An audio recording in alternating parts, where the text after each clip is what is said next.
नमस्कार दोस्तों, मैं मास सैयद, इस चैनल का होस्ट और आपका दोस्त आपका फिर से स्वागत करता हूं आपके अपने चैनल कॉलेज 2.0 पर।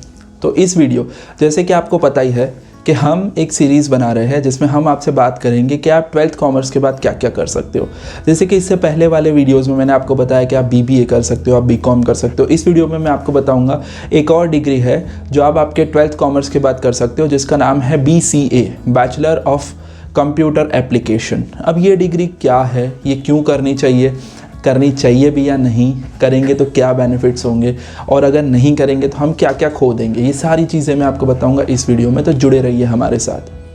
अब जैसे कि मैं आपको कह रहा हूँ कि आप 12th कॉमर्स के बाद एक डिग्री कर सकते हैं जिसका नाम है BCA। अब यहाँ पर आपको समझना है कि आपने 10वीं कक्षा में थोड़े से परसेंटेज कम आ गए, आपके थोड़े से प्रतिशत कम आ गए और आप साइंस नहीं ले पाए, ठीक है। लेकिन कहीं ना कहीं फिर भी दिल में एक बात थी, दिमाग में एक बात थी कि कुछ हम करेंगे कंप्यूटर एप्लीकेशन वाली चीज़, कुछ हम करेंगे सॉफ्टवेयर वाली चीज़, कुछ हम करेंगे जो कंप्यूटर से रिलेटेड हो, ठीक है। तो आपने तब तो आप नहीं ले पाए science because of any reason. वो रीज़न हो सकता है आपके परसेंटेज कम थे, वो रीज़न हो सकता है आपके मम्मी पापा की मर्ज़ी नहीं थी, या वो रीज़न हो सकता है आपके दोस्तों ने साइंस नहीं लिया था, या कुछ और, ठीक है। तो आपने कॉमर्स ले लिया, लेकिन फिर भी आप अपना करियर बनाना चाहते हो IT फील्ड में, ठीक है। आप चाहते हो कि आप अपने आप को देखो आगे कहीं पर भी कोई IT कंपनी में, जहाँ पर आप बेसिकली शायद बना रहे हो कंप्यूटर के सॉफ्टवेयर, या फिर अपने मोबाइल फ़ोन के लिए एप्लीकेशंस बना रहे हो, या फिर कुछ और, या फिर के साथ डील कर रहे हो, कोडिंग के साथ डील कर रहे हो, कस्टमर हैंडलिंग कर रहे हो IT कंपनी में। तो मायूस होने की ज़रूरत नहीं है। आप 12th कॉमर्स के बाद भी एक IT की डिग्री कर सकते हो जिसका नाम है BCA। बेसिकली ये एक ऐसा डिग्री है जो आपको ऑल एंड ऑल नॉलेज देता है about the computer applications, about the computers. Computer के एप्लीकेशन कैसे बनाते हैं, कंप्यूटर के एप्लीकेशन में क्या क्या चीज़ें लगती है, या मोबाइल फ़ोन एप्लीकेशन कैसे बनता है, मोबाइल फ़ोन एप्लीकेशन में किस तरीके का कोडिंग होता है, ये सब कुछ पार्ट होता है BCA की स्टडीज़ का। तो अब बेसिकली करना क्या है, आपने जैसे 12th कॉमर्स कर लिया और आप अपना करियर बना रहे हो IT में, तो आपको BCA में एडमिशन लेना है। और यहाँ पर एक और चीज़ है, आपको 12th कॉमर्स विद मैथमेटिक्स आपके सब्जेक्ट होते ही है, जैसे कि statistics, it's a part of mathematics.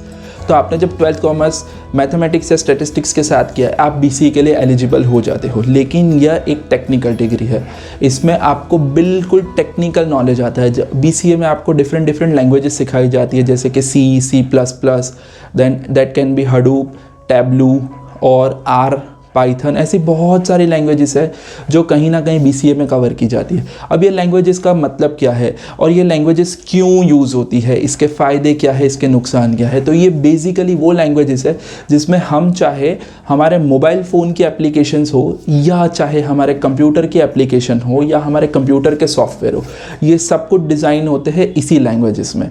और ये लैंग्वेजेस आपको सिखाई जाती है आपके BCA के कोर्स के दौरान। तो आप कहीं ना कहीं कंप्यूटर एप्लीकेशंस के बारे में बहुत कुछ जानते हो। और BCA में एक और चीज़ है जिससे कि बेसिकली आप बन सकते हो किसी भी IT कंपनी के कंप्यूटर मैनेजर, काइंड ऑफ उसे हम कह सकते हैं इंफ्रास्ट्रक्चर मैनेजर। जैसे कि आजकल की जितनी भी कंपनीज़ है, अरे कंपनीज़ तो छोड़ो, जो नॉर्मल ऑफिस होती है, नॉर्मल कॉलेजेस होती है, वहाँ पर भी 50 कंप्यूटर्स होते हैं और उसको मैनेज करने वाला, इंफ्रास्ट्रक्चर वाला एक बंदा चाहिए। तो वो बंदा जो होता है वो कहीं ना कहीं कंप्यूटर ग्रेजुएट होता है। और जो कंप्यूटर ग्रेजुएशन है अपार्ट फ्रॉम कंप्यूटर इंजीनियरिंग, जो कि एक टेक्निकल इंजीनियरिंग वाला डिग्री है, यहाँ पर मैं इंजीनियरिंग की बात नहीं कर रहा हूँ, आप एक बेसिक कंप्यूटर ग्रेजुएट बन सकते हो यह कोर्स करके, जिसका नाम है बैचलर ऑफ कंप्यूटर एप्लीकेशन, जिसमें आपको कंप्यूटर्स का A to Z पता चल जाता है। Apart from that A to Z पता करना, या फिर किसी कंपनी में एक कंप्यूटर जर्नलिस्ट बन जाना, या एक कंप्यूटर जर्नलिस्ट जो कंप्यूटर्स के साथ डील करता है, उसका मैनेजमेंट करता है, उसका रख रखाव करता है। आप एक कंपनी में भी एक जॉब कर सकते हो जिसमें आपको कहीं ना कहीं एज एन इंटर्न जॉब मिलेगी किसी भी एक IT कंपनी में, और वो आपके नॉलेज को टेस्ट करेंगे कि ओके आप कोडिंग कर सकते हो या नहीं। अगर आप कोडिंग बहुत अच्छे से कर सकते हो तो वह कंपनी आपको एक प्रॉपर तरीके से एक प्रोजेक्ट हैंडल करेगी जिसमें आपको ज़ीरो से शुरू करके एक एप्लीकेशन को डेवलप करना होगा। तो ये होता है BCA के बाद। अब आप सोचोगे सर BCA के बाद कोई इतने बड़े जॉब्स तो नहीं मिलेंगे। जी बिल्कुल, मैं आपसे कतई गलत बात नहीं करूँगा। BCA के बाद आपको बहुत ज़्यादा हेल्दी पेइंग जॉब्स शायद ना मिले। पर BCA के बाद ऐसी बहुत सारी डिग्रीज़ है जो आपके करियर में चार चांद लगा सकती है। जैसे कि BCA के बाद आपको सबसे इम्पॉर्टेंट चीज़, अगर आप अपना करियर IT इंडस्ट्री में देख रहे हो, आप देख रहे हो कि आप किसी IT इंडस्ट्री का बहुत अच्छा वाला हिस्सा बनना चाहते हो, तो आप BCA के बाद MCA कर सकते हो, जिसे कहते हैं मास्टर ऑफ कंप्यूटर एप्लीकेशन। आपको शॉर्ट करना चाहिए, बिकॉज ये करने के बाद मैं आपको सिंपल एक लॉजिक दूंगा और आपसे सिंपल एक बात करूंगा, आपके लिए फिर स्काई इज़ द लिमिट। फिर आपका जो ग्रोथ है ना, उसको कोई नहीं रोक पाएगा। पर ये कब होगा? BCA के बाद MCA करके। अब लेट्स से आप ये सोचोगे मेरे पास बेसिक कंप्यूटर नॉलेज है, मुझे बेसिक कंप्यूटर्स के बारे में सब कुछ पता है, लेकिन मुझे कंप्यूटर एप्लीकेशन डेवलपमेंट या मोबाइल फ़ोन एप्लीकेशन डेवलपमेंट में अपना करियर नहीं बनाना है, लेकिन कहीं ना कहीं उसके मैनेजर लेवल पे मुझे जाना है, तो आप BCA के बाद एक और डिग्री कर सकते हो जिसका नाम है, मैं फिर से बताऊँगा, जो है MBA, master of business administration. वो भी आप कर सकते हो। PGDM, post graduate diploma in management आप कर सकते हो, और कहीं ना कहीं आप अपने करियर को एकदम रॉकेट वाली गति से आसमान तक पहुंचा सकते हो, और आप जो आपकी ज़िंदगी में चाहते हो वो आप पा सकते हो। तो ये डिग्री है BCA। और BCA किसको करना चाहिए और किसको नहीं करना चाहिए, देखिए मैं बहुत बेसिकली आपको समझाऊंगा। अगर आपके दिमाग में थोड़ा सा भी ये है, आप कंप्यूटर्स के साथ बहुत अच्छे हो, आप उसमें कुछ करना चाहते हो, आप कंप्यूटर्स के साथ डील कर सकते हो, आपको कंप्यूटर एप्लीकेशंस, आपको कंप्यूटर चलाना बड़ी आसानी से आता है, तो आप BCA कर लोगे, ऐसा ज़रूरी नहीं है। ठीक है, कंप्यूटर चलाना मुझे भी आता है, और कंप्यूटर चलाना मेरे वीडियो देखने वाले हर किसी को आता होगा। इसका मतलब ये नहीं कि हम BCA कर लेंगे। उसके लिए जो सबसे इम्पॉर्टेंट चीज़ है वो है आपका इंटरेस्ट और आपका डेडिकेशन। अगर आप इंटरेस्टेड हो, अगर आप डेडिकेटेड हो इस चीज़ों को लेकर कि आप एक कंप्यूटर एप्लीकेशन डेवलप कर पाओगे, या आप में उतना संयम है, या आप में उतनी सब्र है कि आप एक प्रोसेस को ऑलमोस्ट 5-6 महीने तक कर सकते हो, और उसके बाद एंड रिजल्ट के लिए वेट करोगे और आप उसको टेस्ट करोगे कि वो सही भी है या नहीं। ठीक है, अगर आप कोडिंग, अगर आप छोटी डिटेल्स काफ़ी अच्छे से देख सकते हो, और आपको कोई फ़र्क नहीं पड़ता कंप्यूटर्स के सामने बैठ के 10 घंटों तक काम करने में, और आप इतना डेडिकेटेडली काम कर सकते हो, तभी आप सोचेगा कि आप BCA कर सकते हो।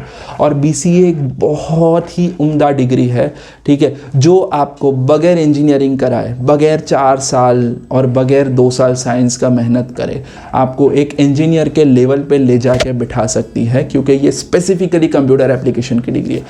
और हाँ, मैं एक बात भूल गया, आप BCA के बाद एक और डिग्री कर सकते हो जिसे हम कहते हैं MSc IT, जो आपको पता है कि ये एक प्रॉपर IT डिग्री है जिससे आप मास्टर ऑफ साइंस भी कंसिडर होते हो। तो MSc IT का भी एक क्राइटेरिया होता है कि अगर आपने BCA किया हुआ है, वो आपको MSc IT में भी एडमिशन दे देते हैं। तो ये रही सारी BCA के बारे में नॉलेज।